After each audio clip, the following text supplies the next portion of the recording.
উঠল রে কলর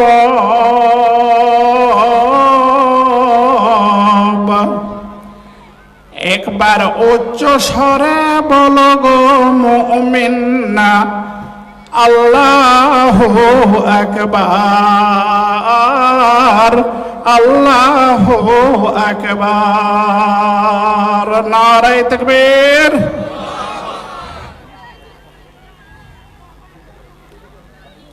আমি এই গজলের মাধ্যমে সমস্ত মুমিনদেরকে আল্লাহু আকবার বলার আহ্বান জানিয়েছি। আশা করা যায় যারা এখানে বসে আছেন সকলেই মুমিন বলে নিজেকে দাবিদার, কেউ কমিন নন, কেউ বেঈমান নন।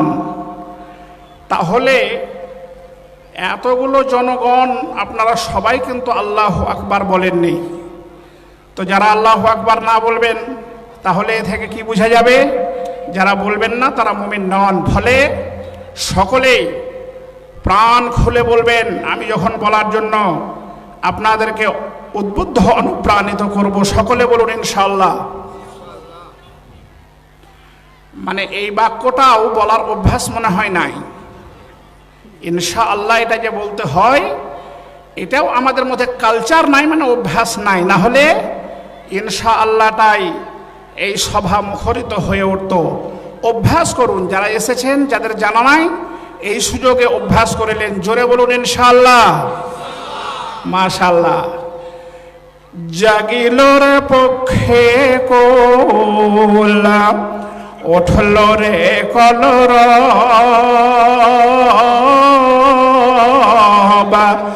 একবার উচ্চ স্বরে বলো গো সবাই আল্লাহু আকবার আল্লাহু আকবার। নারায়ে তাকবীর নারায়ে তাকবীর। শানে ইসলাম রৌবে ইসলাম। অঘর ঘুমে রহিলি পড়ে হয়ে অচেতন, কান খুলে তুই শোন না রে ওই হাঁকছে মুয়াজ্জিন। যুবকেরা ভালো করে শুনবেন, যারা বিভোর ঘুমে ঘুমিয়ে থাকেন, বিভোর ঘুমে রহিলি পড়ে হয়ে অচেতন, কান খুলে তুই শোন না রে ওই হাঁকছে মুয়াজ্জিন। সময় যে তোর যাই চলে যায়, সময় যে তোর যাই চলে যায়, ভাবিস কে তুই আর একবার উচ্চ স্বরে বলো রে মুমিনা আল্লাহু আকবার আল্লাহু আকবার। আধার কেটে ফুটলো আলো, বুকে বাঁধনা রে তুই আশা, সেই আলোতেই পাবি যে তুই নতুন পথের দিশা। আধার কেটে ফুটলো আলো, বুকে বাঁধনা রে তুই আশা, সেই আলোতেই পাবি রে তুই নতুন পথের দিশা। রহমানুর রহিম সঙ্গে আছে না, রহমানুর রহিম সঙ্গে আছে না, ভয় কি রে তোরা আর একবার উচ্চ স্বরে বলো গো সবাই আল্লাহু আকবার আল্লাহু আকবার। জাগিল রে পক্ষে কোলা, উঠল রে কলরব। একবার উচ্চ স্বরে বলো গো সবাই, আল্লাহু আকবার, আল্লাহু আকবার, আল্লাহু আকবার, আল্লাহু আকবার।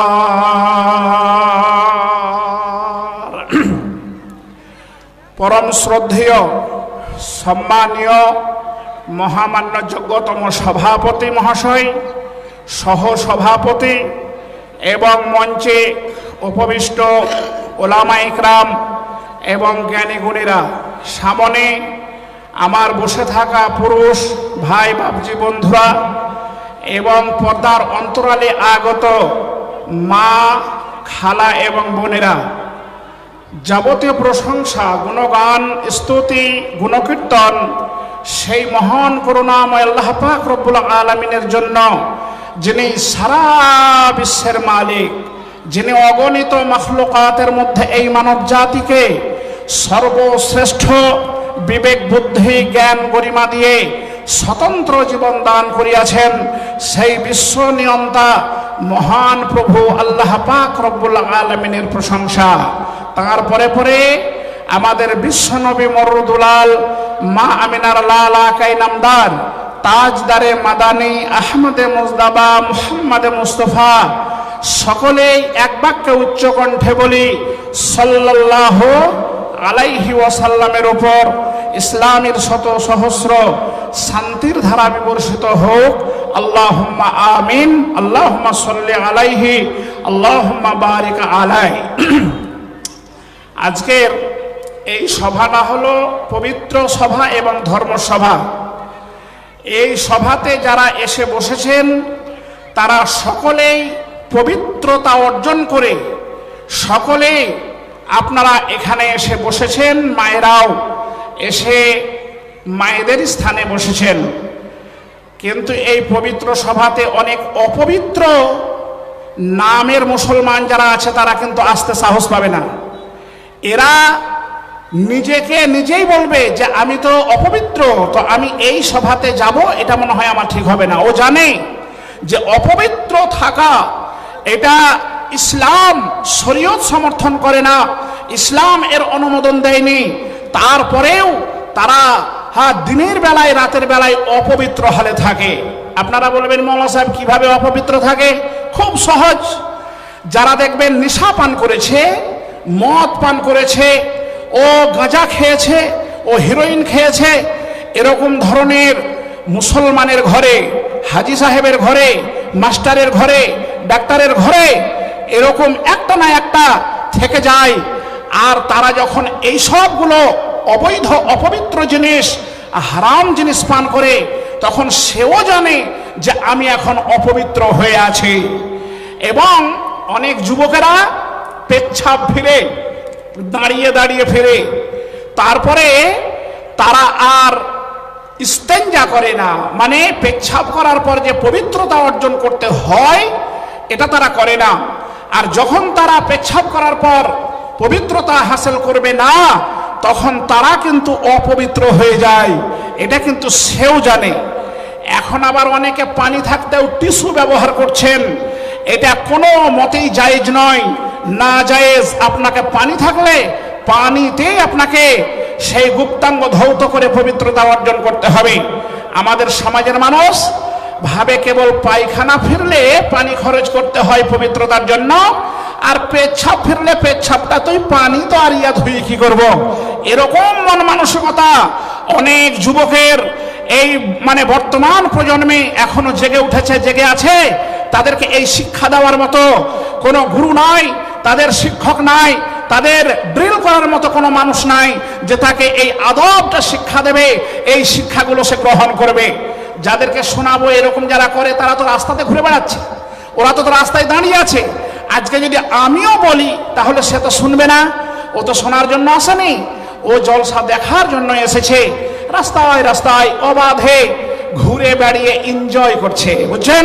যাক ভাইরা মায়ের আমার, আমি আমার শিডিউল অনুযায়ী সঠিক সময়ে আপনাদের সামনে আমি এসেছি এবং আজকের এই যে এতিমালয় এটা একদম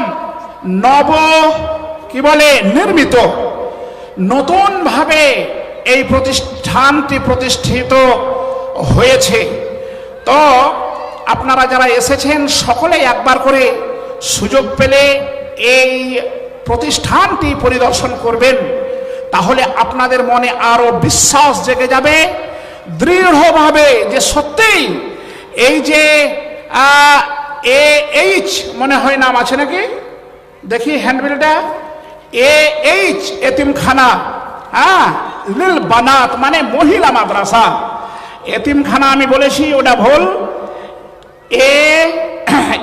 এইচ জামিয়া সালাফিয়া লিল বানাতের উন্নতিকল্পে এটা প্রথম বার্ষিকী এই অধিবেশন, এই মাহফিল, এই মজলিস, এই জলসা। তো ভাইরা, নতুন হিসাবে ওনারা যে ব্যবস্থা করেছেন, আমি এই জন্য সর্বপ্রথম এই মাদ্রাসার যারা দায়িত্বে রয়েছেন, যারা পরিশ্রম করছেন, তাদেরকে আমি সর্বপ্রথম জানাই অসংখ্য ধন্যবাদ। নতুন হিসাবে যেরকম প্যান্ডেল করেছেন, যেরকম স্টেজ করেছেন, যেরকম পরিবেশনার ব্যবস্থা করেছেন, যেরকম দোকান বসতে আজকে দেননি, তাহলে এদেরকে ধন্যবাদ শুধু আমি নয় সকলকেই দিতে হবে, জোরে বলুন ইনশাআল্লাহ।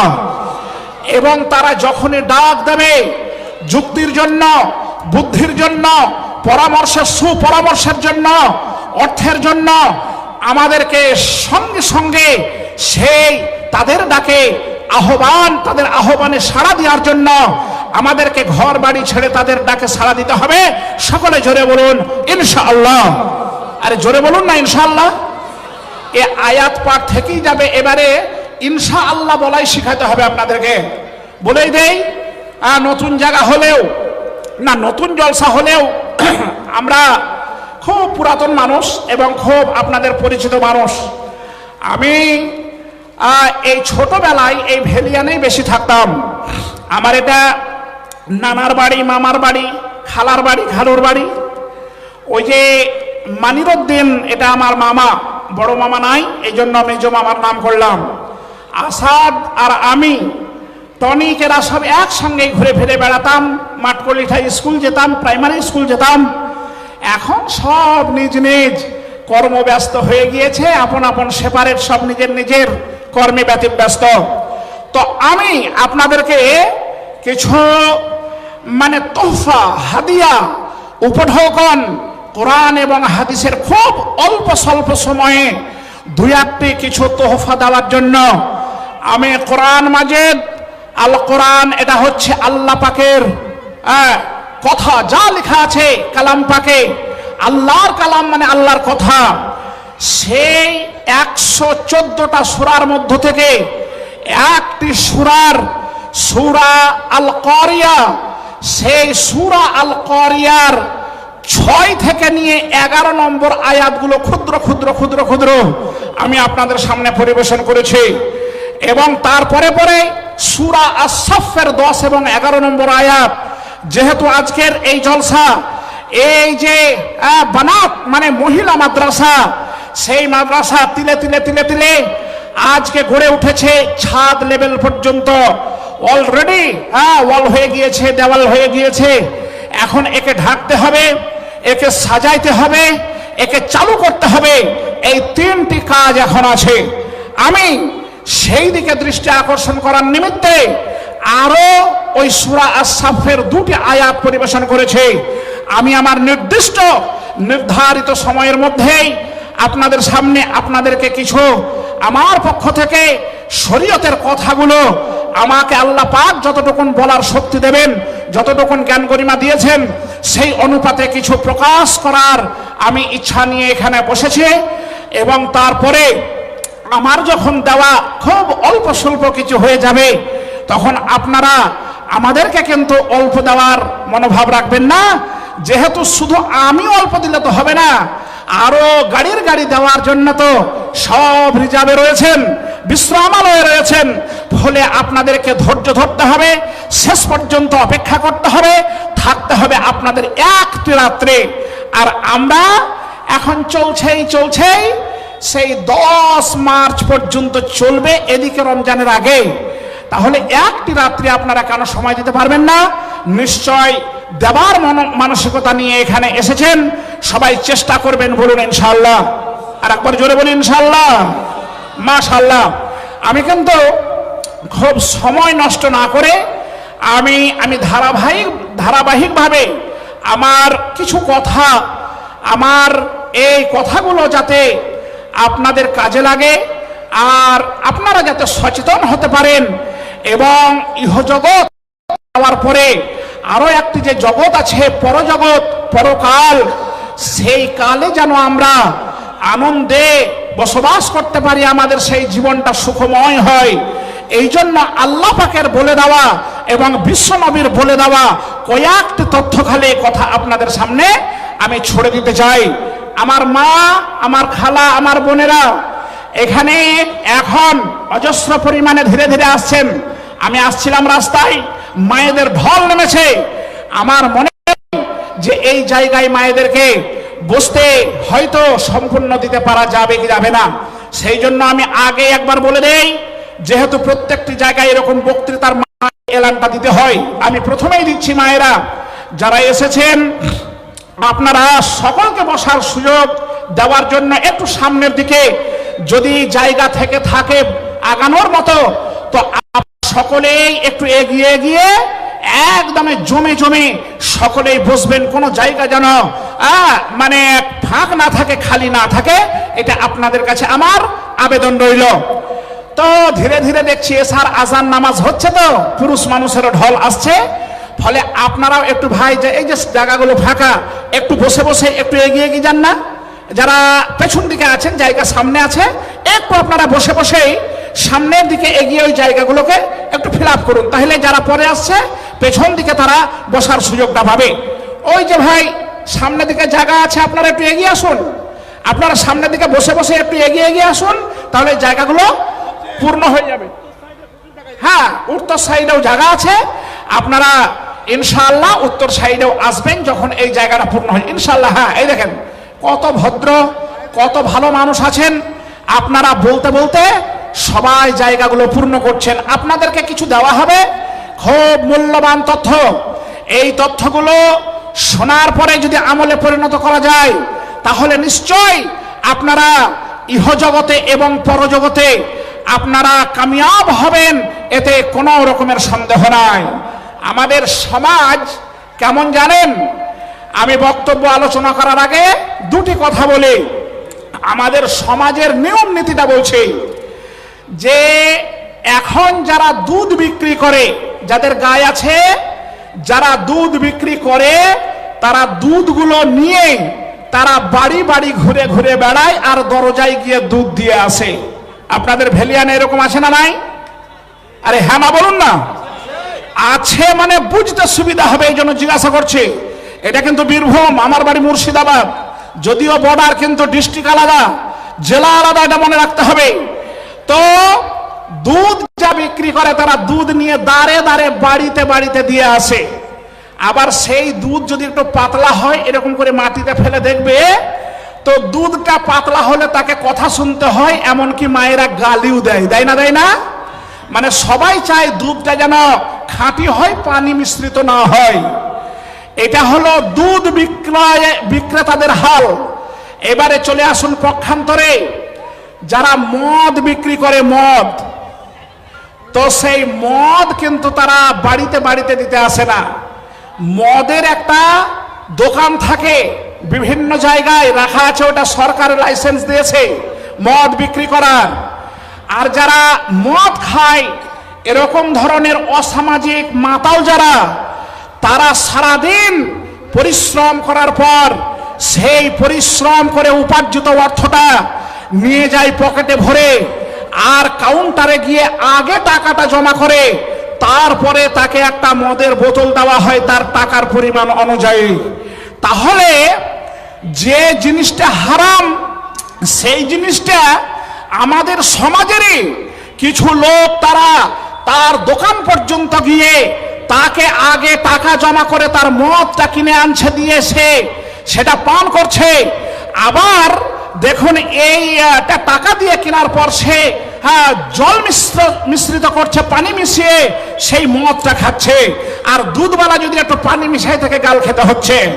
এখন দেখুন, যে জিনিসটা হালাল সেই জিনিসটাকে ধরিয়ে দিয়ে আসতে হচ্ছে বাড়িতে, এ হচ্ছে দুরবস্থা। যেটা হারাম সেটা নিজে গিয়ে কিনে নিয়ে আসে। তাহলে কোনটার দাম আমরা বেশি দেই, কোনটার মূল্য আমরা বেশি দেই, সেইটা একটু আমাদেরকে খালি ভাবতে হবে। তাহলেই বোঝা যাবে যে আমরা কোন সমাজে বসবাস করে, আমাদের নেচার কি আছে, আমাদের ব্রেন বুদ্ধি কোথায় গেল, শিক্ষা কোথায় গেল। তাহলে আমাদেরকে একটু ভাবতে হবে। সংসার ভাঙার এবং যত রকমের অসামাজিক কাজ করার মেন জিনিস হলো এই মদ বা শরাব বা নেশা। আপনি নেশা যখন পান করতে লাগবেন তখন আপনার দ্বারাই সর্বকর্ম করা সম্ভব হবে। আপনি মার্ডার করতে পারবেন, আপনি জিনা করতে পারবেন, আপনি গালি দিতে পারবেন, আপনি লোকের মাল চুরি করতে পারবেন, আপনি আপনার স্ত্রীকে বেধড়ক মারতে পারবেন, আপনার ছেলেকে মারবেন, আপনি হাঁড়িকুড়ি ভাঙবেন। সব কিছু আপনার দ্বারা সম্ভব হবে, যেটা বিশ্বনবী জনাবে মুহাম্মদুর রাসূলুল্লাহ সাল্লাল্লাহু আলাইহি ওয়াসাল্লাম আজ থেকে 1500 বছর পূর্বে তিনি সেটাকে অবৈধ ঘোষণা দিয়ে গিয়েছেন। যাহা সারা পৃথিবীর মানব কল্যাণের উদ্দেশ্যে এটাকে হারাম করা হয়েছে। না হলে এক সময় এই মদ হালাল ছিল ইসলামের শুরু যুগে। তারপরে যখন এর ক্ষতির দিকটাকে মূল্যায়ন, রিসার্চ, গবেষণা করে দেখা হলো, তখন সেইটাকে হারাম করে দেওয়া হলো। আল্লাহ পাক ধীরে ধীরে আয়াত নাযিল করলেন, বিশ্বনবী ডিসকাস করলেন। আর তাদের বাড়িতে ভাটির ভাটি মদ ছিল, আর জারের জার মদ ছিল, কলসির কলসি মদ ছিল। সঙ্গে সঙ্গে আল্লাহ পাকের এই ঘোষণাবাণী শোনার সঙ্গে তারা রাস্তা দিয়ে বইয়ে দিলেন। আর প্লাবিত হয়ে গেল গোটা মক্কা মদিনা, যে আপনার কোন জায়গায় মনে হচ্ছে আর শুকনো নয়, সব রাস্তাঘাট একদম কি হলো, সাইলাব হয়ে গিয়েছিল। আজকে সেই জিনিস আমরা আবার ফিরিয়ে আনতে চলেছে। এখন মুসলমান আমরা একই চিন্তা ভাবনা। আমাদের ভাইয়েরা, আমার বন্ধু, যে জিনিসটাকে বিশ্বনবী হালাল করলেন দুধ, সেই দুধটাকে বিশ্বনবী পানি মিশ্রিত করে পাতলা করে খেলেন, যাতে স্টোমাকের হজম হতে কোনো রকমের অসুবিধা না হয়। সেই জিনিস আমরা পানি মিশ্রিত করলে তাকে গালিগলজ করে, এটাও আমাদের বুদ্ধির অভাব, চলনের অভাব। আল্লাহ আমাদেরকে সুমতি দান করুন, শুভবুদ্ধি দান করুন, হেদায়েত দান করুন। সকলে বলুন আল্লাহুম্মা আমিন। আমি কয়েকটি কথা বলে দেব খুব সংক্ষেপে। আচ্ছা, আপনাদেরকে মাঝে মাঝে আমি কিছু জিজ্ঞাসা করব, আপনারা জবাব দেবেন। বাংলাদেশের মতো অত হই হুল্লোড় করতে হবে না, আর পারবেন না, কিন্তু কিছু কিছু জিনিস আপনারা বুঝছেন কিনা সেটা দেখার জন্য আমাদেরকে করতে হয়। আচ্ছা ভাই, এরকম সারা পৃথিবীতে কেউ বলতে পারবে, সারা পৃথিবীর কোন গবেষক, কোন রিসার্চম্যান, কোন দিকপাল পণ্ডিত, যে আমরা যারা পৃথিবীতে এসেছি তারা আমরা এই পৃথিবী ছেড়ে যাব না, এটা কেউ বলতে পারবে? এতেও সন্দেহ আছে নাকি? মানে পৃথিবীতে যারা আমরা এসেছি তাদেরকে পৃথিবী ছেড়ে একদিন না একদিন যেতেই হবে। এটা আপনারা বিশ্বাস করেন না করেন না? এটা বিশ্বাস করতেও হবে, না করলেও আপনার অসুবিধা আছে, ঈমান হারা হয়ে যাবেন। এখন যেটা আমি বলবো খুব লম্বা চওড়া করব না, ব্যাখ্যা বিশ্লেষণ করলে সময় অনেক লাগবে। আমি সরাসরি বলছি যে আল্লাহ পাক সারা পৃথিবীতে এই মানব জাতিকে পাঠিয়েছেন, তার মধ্যে একটা উদ্দেশ্য নিহিত অবশ্যই আছে। সেই উদ্দেশ্যটা কি আল্লাহ বলেও দিয়েছেন, ওমা খলাকতুল জিন্না ওয়াল ইনসা ইল্লা লিয়াবুদুন। আমি মানবকে আর জিনকে কেবল আমার ইবাদত উপাসনা করার জন্যই আমি পৃথিবীতে তাদেরকে পাঠিয়েছি, তাদেরকে আমি তৈরি করেছি, বানিয়েছি, সৃষ্টি করেছি। তাহলে আমরা যে দুনিয়াতে এসেছি বা পাঠিয়েছেন আল্লাহ, এবারে কিসের জন্য বুঝতে পারলাম? বুঝতে পারেননি? আল্লাহ যে আমাদেরকে দুনিয়াতে পাঠিয়েছেন, তো আল্লাহ কিসের জন্য পাঠিয়েছেন? যে হ্যাঁ, এটা তো সহজ ব্যাপার, আমি তো বলে দেওয়ার পর জিজ্ঞাসা করছি। আল্লাহ পাক আমাদেরকে দুনিয়াতে পাঠিয়েছেন আল্লাহর ইবাদত করার জন্য, এটা আল্লাহর কথা, এটা আমাদের কথা নয়। তাহলে যারা আল্লাহর কথা মতো আমরা চলবো, আল্লাহর ইবাদত করব, তারাই হবে আবেদ, তারাই হবে মুমিন, তারাই হবে মুসলমান, তারাই হবে ঈমানদার। এটা আল্লাহ পাকের ঘোষণা। এবারে যদি আমরা আল্লাহর উপরে ঈমান না নিয়ে আসি, আল্লাহর ইবাদত না করি, তাহলে তারাই হয়ে যাবে পক্ষান্তরে বেঈমান, তারাই হবে পক্ষান্তরে মুশরিক, তারাই হবে পক্ষান্তরে কাফের, তারাই হবে বেদিন। আর এই দুই শ্রেণীর মানুষ পৃথিবীতে আল্লাহ পাক রব্বুল আলামিন তাদেরকে বিচার করবেন। দুই ধরনের মানুষ। আর এই দুই ধরনের মানুষের জন্য আল্লাহ পাক পরকালে দুটি জায়গা রেডি করে রেখেছেন। দুটি জায়গা। এই দুটি জায়গা কি সেটা মনে হয় আর বলার দরকার হবে না, আপনারা অনেকেই বুঝতে পারছেন। আচ্ছা বলুন দেখি ভাই, দুটি জায়গা কি কি? এই ছোট ছেলেরাই তো বলে দিছে, আলহামদুলিল্লাহ। একটার নাম হলো জান্নাত আর একটার নাম হলো জাহান্নাম। তাহলে মরার পরে হয় আমাদের জান্নাতে জায়গা হবে আর না হয় জাহান্নামে হবে। এই দুটোর মধ্যে এক জায়গায় জরুর হবে, এছাড়া তৃতীয় আর কোনো জায়গা নয়। এবারে আমরা যা বলবো, কি করলে আপনি জান্নাতের অধিবাসী হতে পারবেন, সেই কথাগুলো আপনাদের সামনে আমি তুলে ধরবো। যেটা আল্লাহ এবং আল্লাহর রাসূল বলেছেন সেইগুলো আপনাদের সামনে উপস্থাপন করা। আর ওইগুলো আপনাদের কাজ হবে সাদরে গ্রহণ করে, বরণ করে নিয়ে আমার কথাগুলো শোনার পরে আমলে পরিণত করা। মায়েরা, আপনারাও গন্ডগোল হট্টগোল না করে একটু ধীরে সুস্থে আমার কথাগুলো শুনুন। তো আমি যা বলবো আমার নিজের পক্ষ থেকে নয়, আমি এইবারে আপনাদের সামনে বলতে চাই যে কি করলে, কেমন ভাবে চললে, কোন ফর্মুলায় আমরা জান্নাতে যেতে পারবো সেটা আল্লাহ বলে দিয়েছেন বিভিন্ন জায়গায়। তার মধ্যে এক জায়গা থেকে আমি কয়েকটি কথা, কয়েকটি আয়াত আল্লাহর তুলে ধরেছি। সেটা এইবারে শুনুন, একটু মন দিয়ে শুনবেন, উঠাউঠি করবেন না। ভাইরা আমার, যারা আসছেন একটু ধৈর্য ধরে বসবেন। আপনাদের অকল্যাণের জন্য কোনো কথা বলা হবে না, সবই কল্যাণের কথা বলা হবে। আল্লাহ পাক বলছেন, বিসমিল্লাহির রহমানির রহিম, ফাআম্মা মান সাকুলাত মাওয়াজিনুহু ফাহুয়া ফি ঈশাতির রাযিয়া। এটা আল্লাহর কালামে লেখা আছে সূরা আল কারিয়ায়, আপনারাও দেখবেন বাড়ি গিয়ে। আল্লাহ বলছেন যে ফাআম্মা মান সাকুলাত মাওয়াজিনুহু। মাওয়াজিন এটা মিজানের বহুবচন আরবি শব্দ, আর এর বাংলা হলো তুলা যন্ত্র। তুলা যন্ত্র মানে যে যন্ত্রটার দ্বারা আল্লাহ পাক রব্বুল আলামিন এই দুনিয়ার মানুষের কৃতকর্মের সেই দিন বিচার করবেন, ফায়সালা করবেন। কোন দিন? যেদিন সারা পৃথিবী লয়ছয় হয়ে যাবে, সারা পৃথিবী ধূলিসাৎ হয়ে যাবে, কোনো অট্টালিকা থাকবে না, কোনো মসজিদ থাকবে না, কোনো মাদ্রাসা থাকবে না, কোনো রেল থাকবে না, কোনো রোড থাকবে না। সেদিন সারা পৃথিবী বায়াবান হয়ে যাবে, চাটিয়াল ময়দান হয়ে যাবে, সমতল হয়ে যাবে।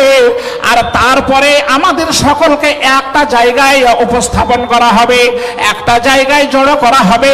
সেই জায়গাটার নামই হলো ময়দানে মাহশার। জায়গাটার নাম কি বললাম?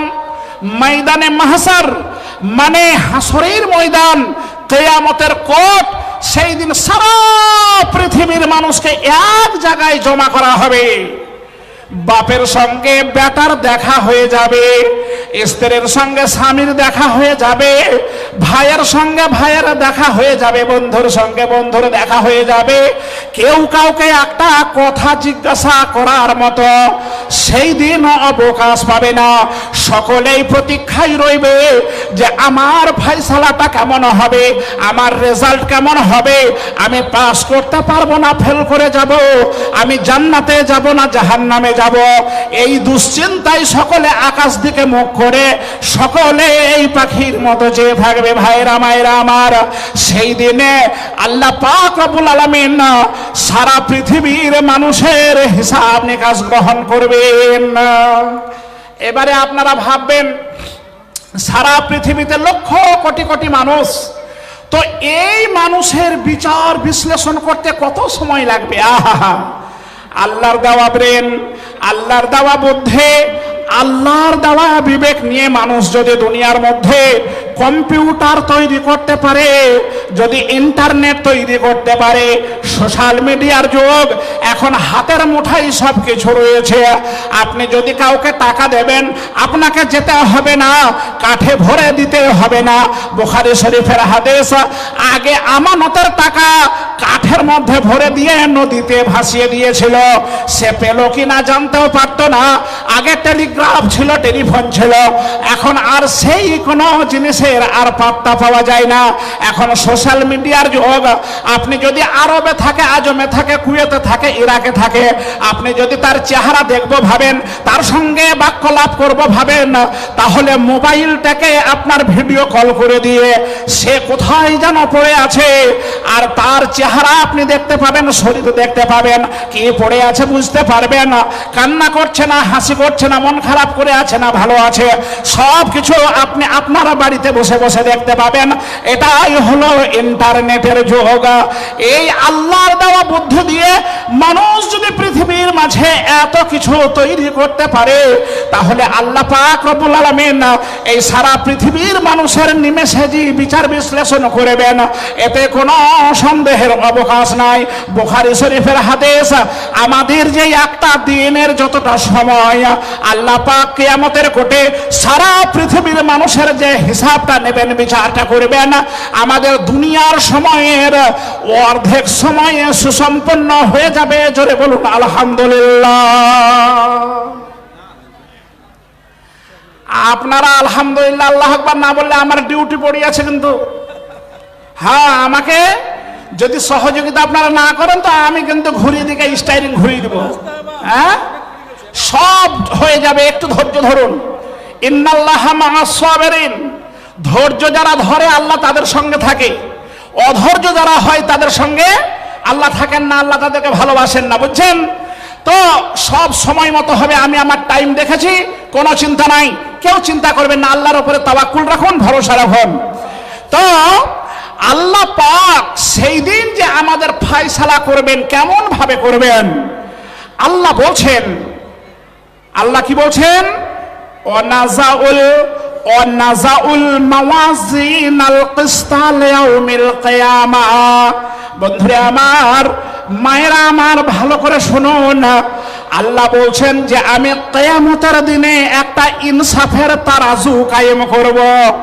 ওই মিজান যে তুলার যন্ত্র আমি সেই দিন উপস্থাপন করব, আর সেই মিজানে আমি আমার বান্দা বান্দিরা দুনিয়াতে কতটা নেকির কর্ম করেছে, কতটা সৎ আমল করেছে, আর কতটা গুনহার কাজ করেছে, কতটা খারাপ কর্ম করেছে, সেই দিন ওই মিজানের দ্বারাই আমি সঙ্গে সঙ্গে তাদের রেজাল্ট প্রকাশ করে দেব। মাধ্যমিক পরীক্ষা হয়ে গেল, এরা এখন খুব মোবাইলে বলছে এখন জান ভরে গেম খেল, এখন তো আর কোনো লেখাপড়া নাই, সেই কবে রেজাল্ট বের হবে সেই জন্য তারাও আশায় আছে। এইচএসের একটা সাবজেক্ট হয়েছে, আগামী সোমবারের দিনে আর একটা সাবজেক্ট আছে। তো এরাও যখন পরীক্ষা হয়ে যাবে তখনও কিন্তু যারা আসলেই লেখাপড়া করা ছেলে মেয়ে তাদের একটা মনের ধড়কান থেকে যাবে যে আমাদের রেজাল্ট কবে বাইর হবে, ততদিন না শান্তি নাই, পাস করব না ফেল করব, ভালো নাম্বার পাবো না খারাপ নাম্বার পাবো। কিয়ামতের কোটে সারা পৃথিবীর মানুষ অপেক্ষা করবে, অপেক্ষা করবে, অপেক্ষা করবে। আর সেই দিন আল্লাহ পাক ফেরেশতাদেরকে বলবেন, ও ফেরেশতারা, আমার বান্দাদের, আমার বান্দিদের তাদের ওই আমল নামাগুলো যেগুলো আমল করেছে সেই রেজিস্টারটা ওই মিজানে চাপিয়ে দাও।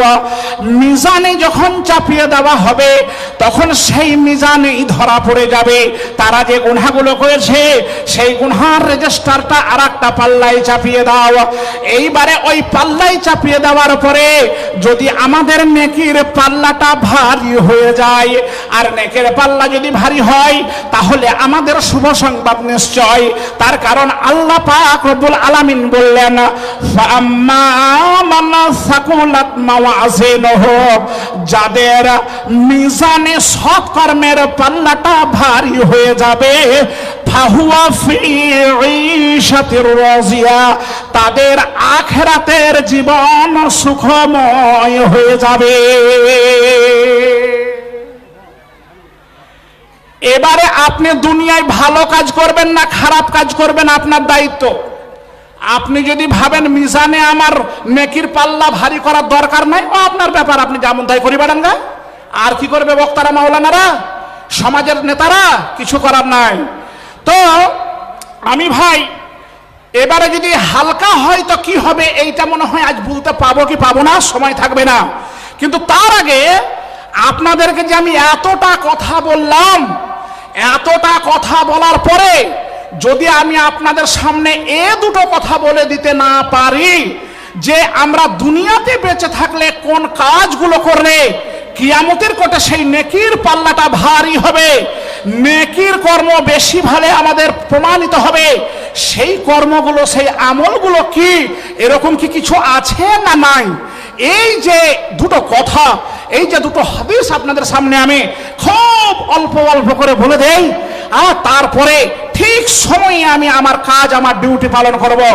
মায়েরা, আপনারাও শুনলেন যে দুনিয়াতে বেঁচে থেকে যে কর্মগুলো করলে, যে আমলগুলো করলে আমরা মরে যাওয়ার পর হাসরের ময়দানে কিয়ামতের মাঠে আল্লাহ পাকের নিকটে নেকির পাল্লাটা ভারী হয়ে যাবে, এরকম একটা সহি হাদিস আপনাদের সামনে বলতে চাই। আপনারা শুনবেন না শুনবেন না বলুন? কতজন শুনবেন? হাত উঠান দেখে। আরে সুবহানাল্লাহ, হ্যাঁ আলহামদুলিল্লাহ, মানে সবাই শুনতে চান। তো এই হাদিসটা শুনেলেন, খুবই গুরুত্বপূর্ণ হাদিস। দেখেন ভাই, কোরআন এবং হাদিস সে আজ থেকে 1500 বছর পূর্বে যা ছিল আজও তাই আছে, একটা অক্ষর এদিক ওদিক করার কাউরির ক্ষমতা নাই। তো সেই কথাগুলোই আপনাদেরকে আবার নতুন ভাবে আপনাদের মনে জাগ্রত করার জন্য, যাকে রিপেয়ারিং বলা হয়, সার্ভিসিং বলা হয়, করে দেওয়ার জন্য মুমিনদের এটা তোহফা। এই হাদিসটা শুনলেন, এটা হলো বুখারী শরীফ 2য় খণ্ড এবং বুখারী শরীফের সর্বশেষ হাদিস। এই হাদিসটির পরে ইমাম বুখারী রহমতুল্লাহ আলাই আর কোনো হাদিস লেখেননি, এই হাদিসটা লিখে উনি শেষ করে দিয়েছেন। এই হাদিসের বর্ণনাকারী হলেন আল্লাহ পাকের নবীর বিখ্যাত সাহাবী হযরতে আবু হুরায়রা রাদিয়াল্লাহু তাআলা আনহু। তিনি বর্ণনা করে বলছেন, আন আবি হুরায়রাতা রাদিয়াল্লাহু তাআলা আনহু ক্বালা রাসূলুল্লাহি সাল্লাল্লাহু আলাইহি ওয়াসাল্লাম কালিমাতানে হাবিবাতানে ইলার রহমানে খাফিফাতানে আলাল লিসানে সাকিলাতানে ফিল মিজান। মিজান কিন্তু সর্ব আয়াতে আর হাদিসে থাকছে। আমি এই মিজান নিয়ে আলোচনা শুরু করেছি, মিজান থাকবে। তো এই হাদিসটি কত মূল্যবান, যারা পরকালের ভয় যাদের অন্তরে আছে, আল্লাহর ভয় যাদের অন্তরে আছে, জাহান্নামের ভয় যাদের অন্তরে আছে, বিশ্বনবী বলছেন কালেমাতানে, কালেমাতান এটা আরবিক্যাল মানে আরবিক হিসাবে, আরবি গ্রামাটিক্যাল হিসাবে এটাকে দ্বিবচন বলা হয়, তাসনিয়া বলা হয়। কালেমাতান মানে দুটি কালেমা, দুটি বাক্য। এই দুটি বাক্য কত মূল্যবান, কত প্রিয় আল্লাহর কাছে। বিশ্বনবীর পবিত্র জবানের কথা, হাবিবাতানে ইলার রহমান। হাবিব মানে হচ্ছে প্রিয়, হাবিব মানে হচ্ছে খুব পছন্দনীয়, আর রহমান মানে হচ্ছে আল্লাহ। আল্লাহ বাদে এখনো 99টি আল্লাহর সেফাতি নাম রয়েছে, যে সেফাতি নামগুলো বললেই জানা যাবে যে এটা আল্লাহ। আর একটা কথা শুনলেন, যেমন আপনাদের অনেকের বাড়িতে অনেক ছেলের নাম আছে আব্দুর রহমান। তো আমরা মা বাবা দাদা দাদি গ্রামবাসী কি বলি? আরে রহমানকে ডাক, রহমানকে ডাক। না তো এ রহমান। খবরদার, সাবধান হয়েলেন, জেনেলেন। সহি বুখারীর সহি হাদিস, বিশ্বনবী বলছেন আল্লাহর সিফাতে নাম যারা রেখেছেন, যেমন আল্লাহর সিফাত হলো রহমান, আল্লাহর সিফাত হলো রহিম, আল্লাহর সিফাত হলো সাত্তার, আল্লাহর সিফাত হলো গফফার, আল্লাহর সিফাত হলো আউয়াল। আপনারা যারা ছেলেদের নাম এরকম আল্লাহর সিফাতে নাম দিয়ে রাখবেন, তার আগে কিন্তু আব্দ শব্দটা লাগাতেই হবে। আমার নাম আব্দুল আউয়াল। আউয়াল মানে আদি, আদি মানে আল্লাহ। আমি হলাম আব্দ, আল্লাহর আব্দ, আদির আব্দ মানে আদির হলাম আমি গোলাম, মানে আল্লাহর গোলাম আমি হয়ে গেলাম। আব্দুর রহমান মানে রহমানের গোলাম, রহমানের দাস, রহমানের বান্দা হয়ে গেলাম। যদি আমরা কেউ খালি শুধু আউয়াল বলে, কেউ যদি শুধু রহমান বলে, কেউ যদি শুধু রাহিম বলে, তাহলে বিশ্বনবী বলছেন তাকে গুনাহগার হতে হবে। তার মানে আব্দ যদি ছেড়ে দেওয়া হয় তাহলে তাকে আল্লাহ বানিয়ে দেওয়া হয়। সেই জন্য আল্লাহর সিফাতি নামে কখনোই শুধু আল্লাহর সিফাত বলে ডাকা চলবে না। আব্দুর রহমান বলতে হবে, আব্দুস সাত্তার, আব্দুল গফফার বলতে হবে। যাদের জানা ছিল না তাদের পূর্বেকার গুনাহ আল্লাহ মাফ করে দিতে পারেন। আজকে জানার পর যদি আপনি আবারও রহমান, সাত্তার, গফফার বলে ডাকেন, তাহলে নিশ্চয়ই আপনার রেজিস্টারে একটা গুনাহ লিখে দেওয়া হবে। সতর্ক হয়ে যাওয়ার জন্য আপনাদের সামনে এই আলোচনাগুলো করা হয়। আলোচকরা রয়েছেন, আমি বুঝতে পারছি সকলেই একটু মানে তাড়াহুড়ো করছেন যে আমাদের মাদ্রাসার বিশাল মানে ব্যয়বহুল ব্যাপার, তো কখন শুরু করা হবে। তো তাদের কাছ থেকে নিতে গেলে তাদেরকে তো কিছু দিতে হবে, এক হাতে তালি বাজে না। এই জন্য আর 5 মিনিট সময় থামতে হবে। সব আমি বলেছি, আমি দায়িত্ব যখন নিয়েছি, আল্লাহ যদি রাজি থাকেন সব সময় মতো হবে। জোরে বলুন ইনশাআল্লাহ। এবার কিন্তু আওয়াজ কম হলো, জোরে বলুন ইনশাআল্লাহ, মাশাআল্লাহ। তো আমি যেটা বলছিলাম, বিশ্বনবী বললেন যে 2টি বাক্য, 2টি কালেমা আল্লাহর কাছে হচ্ছে সব চাইতে প্রিয়। জোরে বলুন আলহামদুলিল্লাহ। এই 2টি মাত্র কালেমার কথা আজকে বলবো, যে কালেমা 2টি জবানে উচ্চারণ করতে হবে সব চাইতে হালকা। জোরে বলা যাবে না আলহামদুলিল্লাহ? যাদের দাঁত নাই মুখে তাদেরও উচ্চারণ করতে কোনো অসুবিধা হবে না। মানে বয়স্ক যারা বাবজি রয়েছেন, বৃদ্ধ পুরুষ, বৃদ্ধা মহিলা, তো তারা মনে মনে ভাবছেন আল্লাহ আরবি ভাষা, এ দাঁত তো নাই, তা উচ্চারণ করতে পারা যাবে কি যাবে না? বিশ্বনবী বলছেন খাফিফাতানে আলাল লিসান। লিসান মানে জিহবা, লিসান মানে জিভ, যেটাতে আমরা কথা বলি। আল্লাহ পাকের নবী বলছেন না, এই কালেমা 2টি উচ্চারণ করার সময় হবে এ সব চাইতে আসান। তো অনেক বুদ্ধিমান যারা একটু বেশি চালাক, যারা বেশি বুঝেন, তারা ভাববে হে রিয়ার কি শুনে কি হবে, যখন 2টা কালেমা আর জবানেও হালকা, তো ইয়ার আর কত দাম আছে। কিন্তু দেখবেন ছোট মরিচের ঝাল বেশি। দেখেছেন, খেয়েছেন?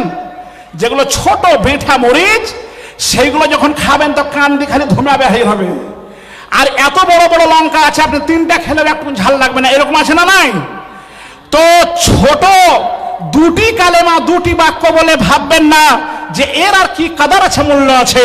শুনে নেন হাদিসটি, তাহলে বুঝতে পারবেন যে এটা কত দামি বাক্য, কত দামি এই মানে কালেমা।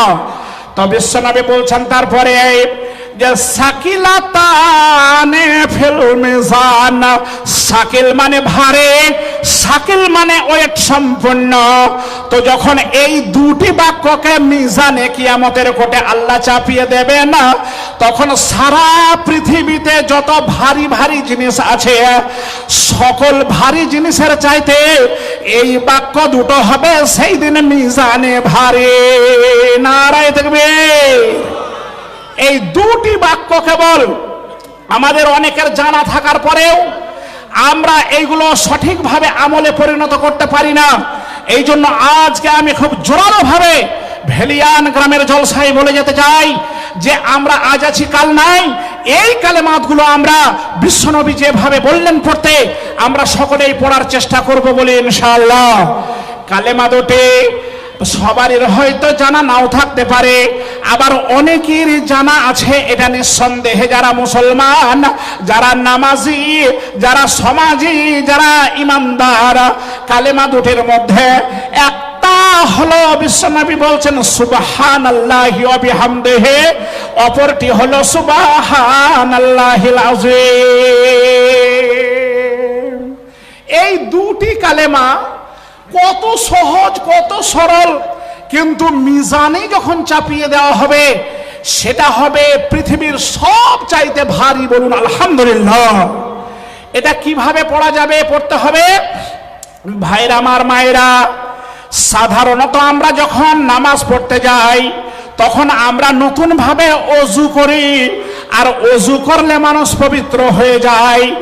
নামাজ যখন আপনার সুসম্পূর্ণ হয়ে যাবে, সালাম যখন ফেরা হয়ে যাবে, সালাম আনতে যত রকমের তাসবিহ তাহলিল আছে আপনি পড়ুন না। আর তারপরে এই যে সুবহানাল্লাহি ওয়া বিহামদিহি, সুবহানাল্লাহিল আযীম, এইগুলো যদি 100 বার গুনে গুনে গুনে গুনে গুনে গুনে পড়তে পারে তাহলে বিশ্বনবী বলছেন হুত্তাত খাতায়াহু ওয়া ইন কানাত মিসলা যাবাদিল বাহরে, তোমাদের যদি সমুদ্রের ফেনা সম পরিমাণ পাপরাশি হয়ে থাকে আল্লাহ পাক রব্বুল আলামিন তোমাদের পাপরাশি গুলোকে ক্ষমা করে দেবেন। এবার যদি মুমিনের পাপ ক্ষমা হয়ে যায়, কিয়ামতের কোটে যদি তার পাপ না থাকে তাহলে নেকির পাল্লা তো অবশ্যই ভারী হবে। তার কারণ তার পাপ নাই, গুনাহ নাই, অন্যায় নাই, অপরাধ নাই।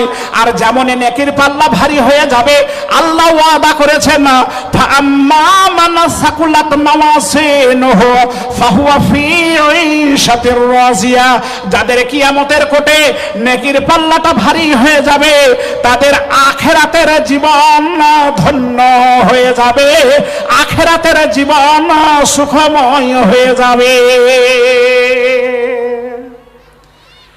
এবারে কি করবেন আপনার ব্যাপার, এটা তো আমাদের কর্তব্য, আমরা করলাম, আমরা বললাম। এইবারে যদি নেকির পাল্লা ভারী হয়ে যায় তো আপনি যে জান্নাতটা পাবেন সেই জান্নাতটা কত বড় খালি 3 মিনিটে বলে দেই। আল্লাহ বলেছেন সূরা হাদীদে যে জান্নাত আমাদেরকে দেবেন আল্লাহ পাক, সেই জান্নাতটা কত বড় হবে। ওয়া জান্নাতিন আরজুহা কারজিস সামাই ওয়াল আরজি, আল্লাহ পাক রব্বুল আলামিন আমাদেরকে জান্নাত যেটি দেবেন সেটা এত বড় হবে যে আমরা তাকালে যে আসমান দেখতে পাই, ওই আসমান আর জমিনের মধ্যে যতটা দূরত্ব আছে, প্রশস্ততা আছে, ফাসেলা আছে, আমাদেরকে যে জান্নাত দেওয়া হবে সেই জান্নাত আল্লাহ পাক রব্বুল আলামিন এত বড়, এত বৃহৎ জান্নাত আমাদেরকে দান করবেন। আর একবার সকলেই বলুন আলহামদুলিল্লাহ। কে জান্নাত চাই না? আমি যদি বলি যে ভাই কে জাহান্নামে যেতে চান, একটু খাড়ো হন তো, উঠবে কেউ? কিন্তু যদি বলি কে জান্নাতে যেতে চান তো সবাই উঠবেন। তার মানে জান্নাত আমাদের সবারই কামনা বাসনা, কিন্তু জান্নাত পেতে গেলে যে কর্মগুলো করার কথা বিশ্বনবী বলেছেন, আল্লাহ বলেছেন, সেইগুলো তো আমাদেরকে মেনে যেতে হবে, করে যেতে হবে। দুনিয়ায় বেঁচে থাকাকালীন, মরে গেলে আর সেটা সম্ভব হবে না। আল্লাহ পাক রব্বুল আলামিন আমাদেরকে যতদিন বাঁচিয়ে রাখবেন দুনিয়ায়, যেন সকলকে জান্নাতি আমলগুলো করার তৌফিক দান করেন। সকলে বলুন আল্লাহুম্মা আমিন।